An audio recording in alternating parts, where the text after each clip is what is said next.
What's happening, friends? Trumpeter and composer Bobby Spellman here to welcome you to the much anticipated third episode in our series on the Lydian Chromatic Concept of tonal organization. In our first episode, we discussed the history of George Russell and the origin of the concept. And in our second episode, we went deep into the philosophy of science and discussed the ways that we might choose to view the Lydian chromatic concept as it relates to other theories of music. From now on, we will be going deep into the specifics of the theory, starting with today's discussion on the foundational principle of the Lydian chromatic concept, tonal gravity, on this exciting episode of Theory with Bob. The principle that serves as the foundation for the Lydian chromatic concept is an idea that George Russell referred to as tonal gravity. And this idea is rooted in the very physics of sound. Now, we covered this at the end of episode 1, but I'm going to do a quick recap. 1, because I think it's really important, and 2, just in case you haven't seen that one, go back and check it out, but we're just going to do a quick recap of this. So, likely anybody watching this video is going to be familiar with the overtone series, but we're going to do a quick overview of that. Now, these videos are getting long enough as they are, so we're going to try to be quick about it, but it goes a little something like this. Every time I play a note on a musical instrument, we can hear the fundamental pitch of that note. However, that note also produces a series of other tones related in different degrees to that underlying pitch. So, other brass players may be aware that what we have first is an octave. So if I play a low C, the overtone series will give me a C an octave above that. From there, we will also get a fifth above that, that's a G. Then we get a C above that, then the major third, which is the E above that, then a G above that. Then we get a flat B flat above that, then another C above that, D, E, and so on. It goes up and up. Now, as a quick illustration of the overtone series, we can hear it in real time on this banjo, and I'll give you a little idea of what that sounds like. Once again, there are probably other videos that get into greater detail on this, but I thought it'd be an interesting thing to do a quick overview of. If I pluck the string of this banjo, the low string on this is going to be a G, and we're going to hear the fundamental pitch of the instrument. If I pluck it halfway through the string, we get kind of a nice tone on it. However, if I pluck the string down here, the plucking of the string in this down in this part of the string is going to accentuate a different number of overtones, different overtones in the overtone series, and that's going to sound like this. That gives us a slightly different timbre of this particular instrument. You can hear from here versus from here. We're going to get a little bit of a different timbre. So you can hear the way that different overtones being accentuated by a musical instrument will change the timbre of the instrument. Now, you can also hear, if you're listening closely, that inside of this note, you also have generated this octave and also this fifth up here.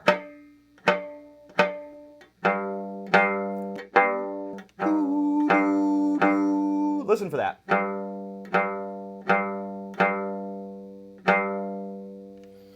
So you can start to hear the way that the overtone series affects the timbre of different instruments. Now, the overtone series is important to the Lydian chromatic concept because the order of tonal gravity and the nature of tonal gravity itself is based on that first non-octave overtone in the overtone series, the fifth. So once again, if I'm playing a low C, that C is going to give me a C above that, and then after that, the perfect fifth, the G above that. Now, for that reason, an interval of a fifth, if you have two notes giving you the interval of a fifth, the lower of those two tones will be heard as the tonic pitch, because that fifth reinforces the lower of the two tones as the tonic pitch. So if I have a C and a G, the G is reinforcing C as the fundamental pitch. Now, from there, we can create a ladder of fifths that gives us a number of tones in increasing distance from the fundamental pitch. So if I start with C, once again we go to G. G, we can go up another fifth to D. So D is reinforcing G as the tonic, which is reinforcing C as the tonic. We can go up another fifth, give us A. Now we have C, G, D, and A. The A is reinforcing D as the pitch, as the fundamental pitch, is reinforcing G as the fundamental pitch, is reinforcing C as the fundamental pitch. We go up one more, now we get E. That gives us a ladder of 5/5 in increasing distance from that fundamental C, all reinforcing C as the fundamental pitch. Now, as I mentioned in episode 1, if we take these 5 notes and play them in a row, that gives us the very consonant and extremely common C major pentatonic scale and its related A minor pentatonic scale. So that's the first 5 notes from, coming from the C fundamental going up in a ladder of fifths. Now, as mentioned in episode 1, if we continue on, that gives us a B. So now we have C, G, D, A, E, B, which gives us a fully voiced C major 7 with a 9 and a 13, another beautiful sound that we hear commonly in jazz. Now, the namesake, where the name of the Lydian chromatic concept comes from, and the fundamental concept here is that if we move up 1 more fifth from that B, now we get F sharp, the sharp 11, which gives us, if played all together,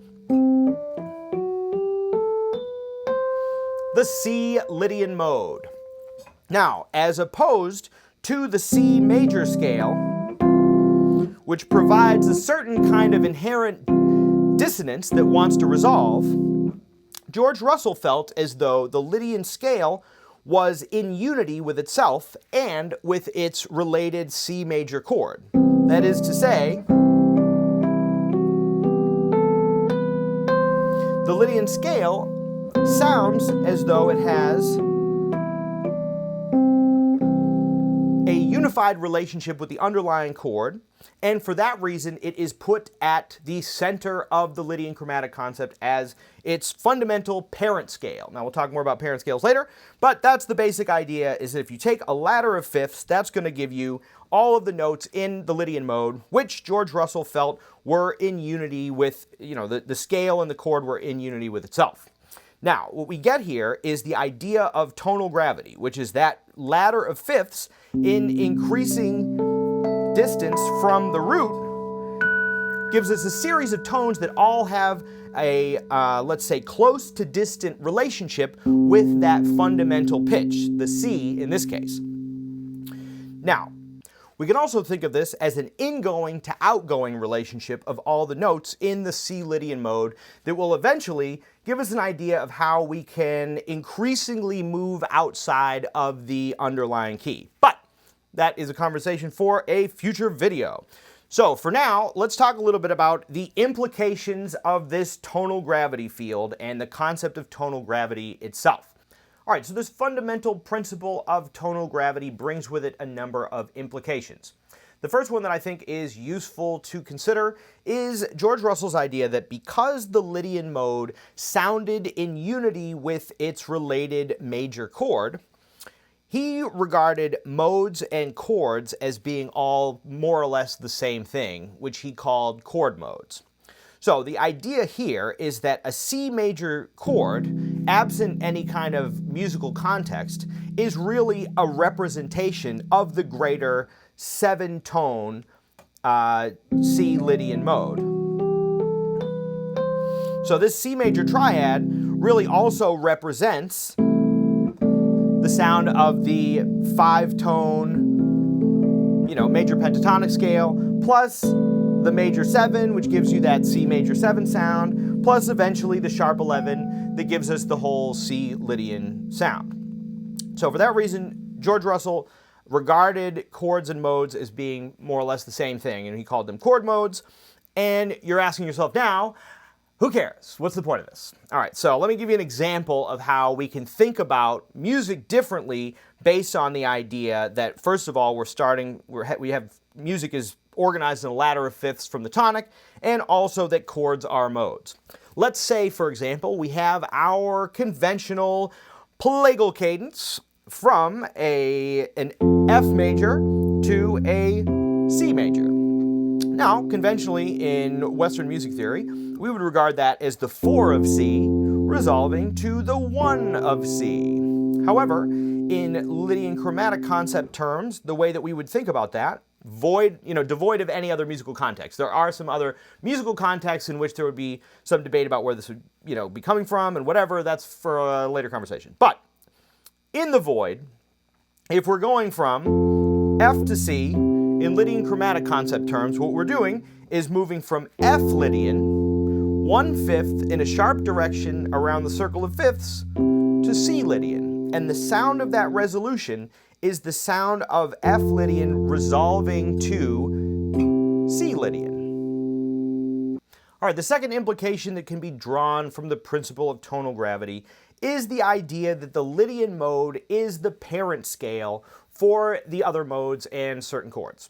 So, in order to give just an example of that in a way of thinking about it, where we would normally think of the modes of C major as being C major, D Dorian, E Phrygian, F Lydian, G Mixolydian, A Aeolian, B Locrian, and back to C Ionian, C major again. If we're thinking about it from the context of the Lydian chromatic scale, the way that we would order the modes would be C Lydian, D Mixolydian, E Aeolian, F sharp Locrian, G Ionian, A Dorian, B Phrygian, and back to C Lydian again. So now you're thinking, so what?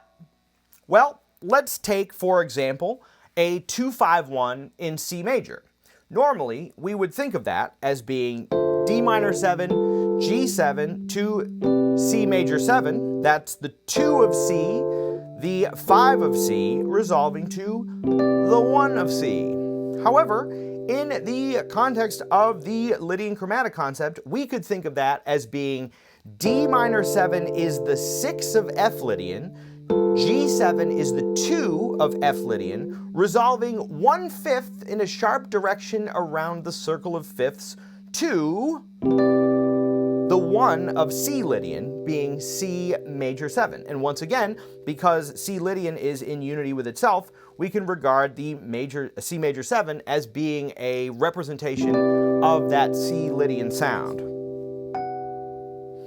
So once again, the implication there is that what we're really dealing with is, instead of being the 2 of C to the 5 of C resolving to the 1 of C, now we have the 6 of F Lydian to the 2 of F Lydian resolving 1/5 in a sharp direction around the circle of fifths to the 1 of C Lydian.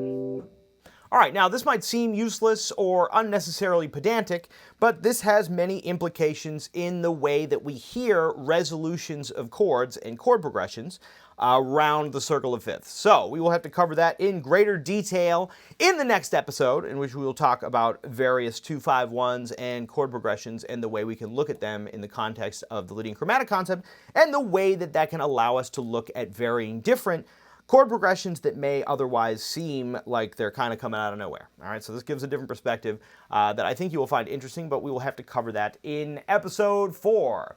For now, there is one more implication that I think is worth covering, based on the idea that this ladder of fifths gives us the tonal gravity field that provides us with the Lydian mode as the center of the theory. And it goes like this. If we continue on past the sharp 11, we will also get all 12 notes in the chromatic scale. Now, we will need to cover this in greater detail in episode 6 or episode 5. Which one is it? It doesn't matter. We'll get there. But the principle is we're going to have to spend some real time on this because it's a little bit complicated. But at the end of the day, we're going to skip the flat 2, and we're going to move on to the sharp 5, and then on top of that, the flat 3 or the sharp 2, depending on how you're looking at it, and then on top of that, either the flat 7 or the sharp 6, depending on how you're looking at it, finally to the 4, and then very lastly to the flat 2. That gives you all 12 notes in the chromatic scale, which gives us the Lydian chromatic scale. Now, the value of that in particular is by looking at the order of tonal gravity and the nature of the way that these notes are related to a fundamental pitch in close to distant relationships. We also get, very logically, all the modes of the melodic minor scales, the harmonic minor scales, the whole tone scales, and all the other things that we're used to playing with in jazz and Western music of all kinds. Once again, I'll have to cover that all in greater detail in episode 5, I believe it will be. So stay tuned for that. That's going to be an episode unto itself. I'm trying to not to make these episodes too long for you. But that's the underlying principle of tonal gravity. It's the idea that if we stack fifths on top of each other, it gives us this tonal gravity field that provides a series of 7 or more notes in increasing distance from the fundamental pitch, all of which reinforcing that fundamental pitch as the tonic, which allows it to become the parent scale of a series of different modes and chords. All right, before we move on, and at the risk of making this video a little too long, I wanted to make sure that we didn't gloss over the concept of the parent scale without giving it proper attention. So, the idea goes like this. Anytime we're looking for the parent scale of a particular chord mode, we're looking for that tonic pitch that will allow for a ladder of fifths that is most closely related to the tonic pitch.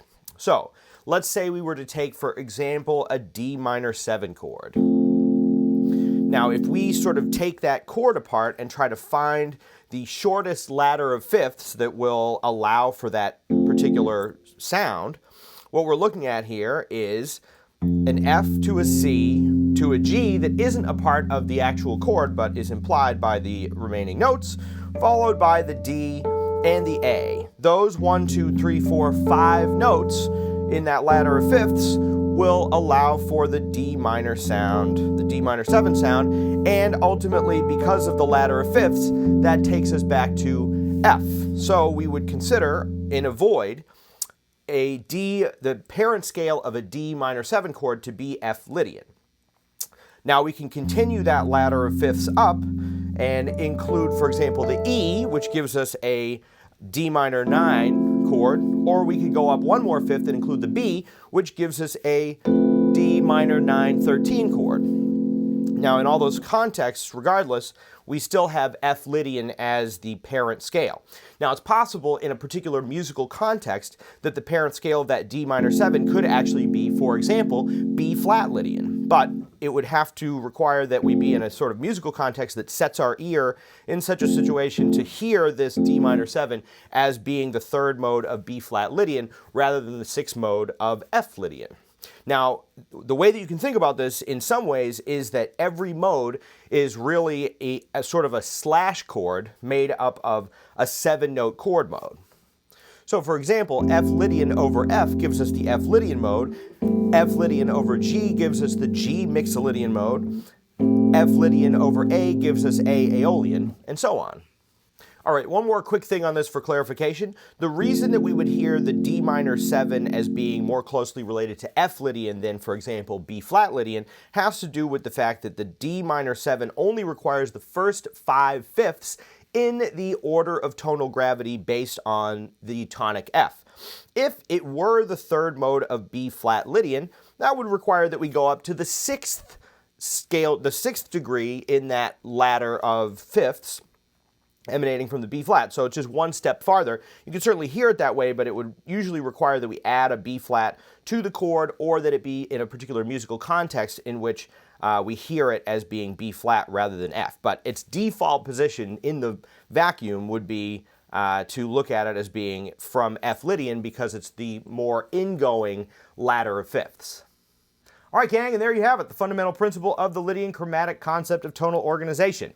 Is it confusing? A little bit. Is it a weird perspective? A little bit. It takes a little getting used to think about things like that because we're so used to thinking of a 2-5-1 as being the 2 to the 5 to the 1. It seems outrageous to think of it as the 6 to the 2 and then resolving into a different key. However, this has, once again, a number of implications as you start to get beyond conventional bebop harmony and things of that nature, and we will cover that in greater detail in future episodes. However, I wanted to do a big overview of the basic fundamental principle of the Lydian chromatic concept so you can have that floating around in your mind. If you're skeptical, that's great.